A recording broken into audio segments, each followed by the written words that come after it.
بالله من الشيطان الرجيم بسم الله الرحمن الرحيم وإن كنتم في ريب مما نزلنا على عبدنا فأتوا بسورة من مثله وادعوا شهداءكم من دون الله إن كنتم صادقين فإن لم تفعلوا ولن تفعلوا فاتقوا النار التي وقودها الناس والحجارة أعدت للكافرين۔ حمد و ثنا اللہ رب العالمین کی ذات کے لیے، اور درود و سلام امام الانبیاء جناب محمد الرسول اللہ صلی اللہ علیہ وسلم کی مقدس، مطہر اور پاکیزہ ذات گرامی کے لیے۔ سورۃ البقرہ کی آیت نمبر 23 اور 24 کے اندر رب العالمین نے انسانیت کو یہ چیلنج دیا ہے کہ اگر تمہیں قرآن کی صداقت پہ شک ہے تو قرآن کے ساتھ کوئی ملتی جلتی ایک صورت لے کے آ جاؤ۔ قرآن کی ابتدا میں سورۃ البقرہ کی آیت نمبر 2 میں اللہ تعالیٰ نے قرآن کے اندر ریب کی، شک کی بالکل نفی کی تھی کہ اس کے اندر ذرہ برابر بھی شک کی گنجائش اللہ تعالیٰ نے نہیں چھوڑی، لیکن پھر انسانیت کے لیے کھلا میدان بھی اللہ تعالیٰ نے دے دیا ان کو کہ اگر تم قرآن کے اندر شک کرنا چاہتے ہو تو شک کر سکتے ہو، لیکن تمہیں 4 کاموں میں سے کوئی ایک کام لازمی طور پر کرنا ہوگا۔ سورۃ الاسراء میں اللہ تعالیٰ نے سب سے بڑا چیلنج دیا کہ اگر تمہیں قرآن کی صداقت پہ شک ہے تو پھر قرآن کے مقابلے میں ایک کتاب لے کے آ جاؤ اور جن و انس کو اپنے ساتھ مدد کے لیے بلا لو۔ پھر سورہ ہود میں 10 صورتوں کا چیلنج کر دیا کہ اگر تمہیں قرآن کے اوپر شک ہے تو پھر 10 صورتیں لے کے آ جاؤ۔ پھر اللہ رب العالمین نے سورہ یونس کے اندر ایک صورت کا چیلنج کر دیا کہ اگر تمہیں قرآن کی صداقت پہ شک ہے تو ایک صورت لے کے آ جاؤ۔ اور پھر یہ سورۃ البقرہ کی آیت نمبر 23 کے اندر اللہ تعالیٰ نے یہ سب سے ہلکا چیلنج کر دیا کہ ایک صورت جو معنی کے لحاظ سے، فصاحت و بلاغت کے لحاظ سے، اسلوب بیان کے لحاظ سے قرآن سے ملتی ہو، وہ ایک ہی صورت لے کے آ جاؤ۔ لیکن ان 4 کاموں میں سے کوئی کام بھی کوئی نہ کر سکا۔ ان 4 قسم کے چیلنج میں ایک بات مشترک ہے، وہ یہ کہ اللہ کے علاوہ تم پوری کائنات کو بلا سکتے ہو۔ اگر پوری کتاب لانا چاہتے ہو تو پھر جنوں کو بھی ساتھ ملا لو، انسانوں کو بھی ساتھ ملا لو اور ایک دوسرے کی مدد کرو تاکہ وہ ایک کتاب تم سے بن جائے۔ اور پھر اگر 10 صورتیں لانا چاہتے ہو تو پھر بھی اللہ کے علاوہ کل کائنات کو آپ بلا سکتے ہو مدد کے لیے، گواہی دینے کے لیے۔ اور پھر اسی طرح اگر ایک صورت لانا چاہتے ہو پھر بھی آپ پوری کائنات کو بلا سکتے ہو۔ اگر ایک صورت قرآن سے ملتی جلتی لانا چاہتے ہو تو پھر بھی آپ کل کائنات کو بلا سکتے ہو تاکہ وہ کوئی تمہاری گواہی دینے والا بھی ہو۔ اس لیے کہ دنیا کے اندر جو تمہارے لوگ عربی زبان کے بولنے والے ہیں، عربی زبان کو سمجھنے والے ہیں، وہ اس کی فصاحت اور بلاغت سے واقف ہیں،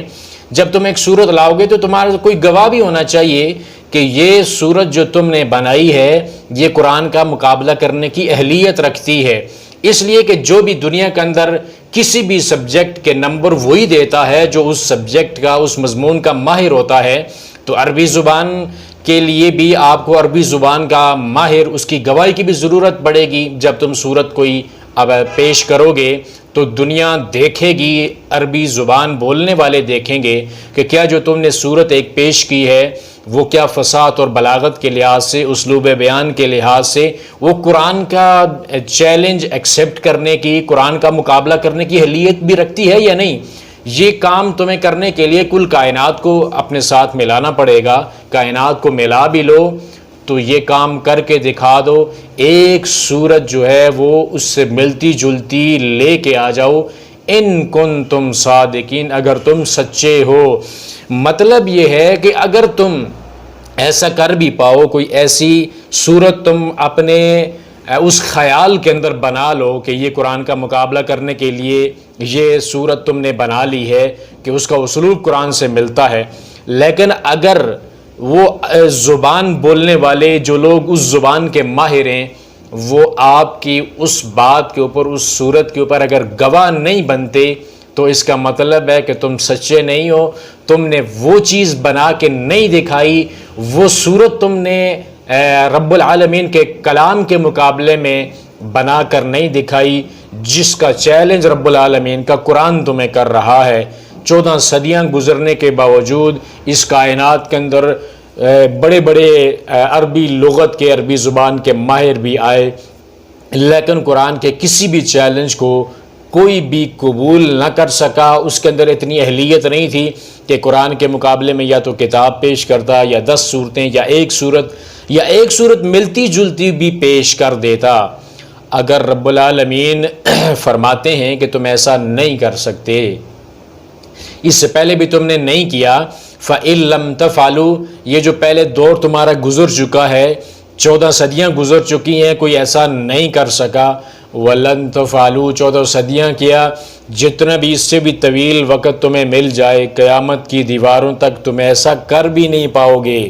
یہ قرآن کی صداقت کا منہ بولتا ثبوت ہے کہ نہ تو اس سے کوئی پہلے کر سکا، اور نہ ہی قرآن کہتا ہے کہ قیامت تک کوئی اور کر سکے گا۔ اور اگر تم ایسا کر نہیں سکتے اور کر سکو گے بھی نہیں، تو پھر فَاتَّقُوا النَّارَ الَّتِي وَقُودُهَا النَّاسُ وَالْحِجَارَةُ، اس آگ سے ڈر جاؤ کہ جس کا ایندھن پتھر اور لوگ ہیں۔ یعنی قرآن کی صداقت پہ اللہ تعالیٰ نے قیامت تک کے لیے مہر ثبت کر دی ہے